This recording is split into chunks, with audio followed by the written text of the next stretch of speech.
বাংলাদেশের ছোট পর্দার জনপ্রিয় মডেল ও অভিনেত্রী প্রিয়াঙ্কা জামান সম্প্রতি একটি চাঞ্চল্যকর তথ্য প্রকাশ করেছেন।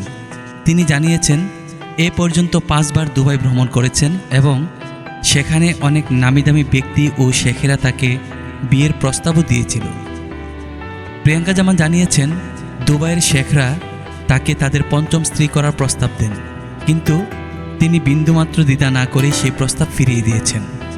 তিনি বলেন, আমি লাগলে গ্রামে থাকব, লবণ দিয়ে ভাত খাবো, কিন্তু কখনো এই ধরনের প্রস্তাবে রাজি হব না।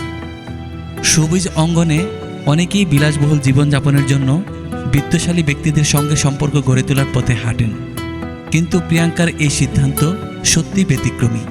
তিনি স্পষ্টভাবেই জানিয়ে দিয়েছেন যে সম্মান, আত্মসম্মান বোধ এবং নৈতিক মূল্যবোধের সঙ্গে কখনো আপোষ করবেন না। এই ঘটনায় সোশ্যাল মিডিয়ায় ব্যাপক আলোড়ন সৃষ্টি হয়েছে।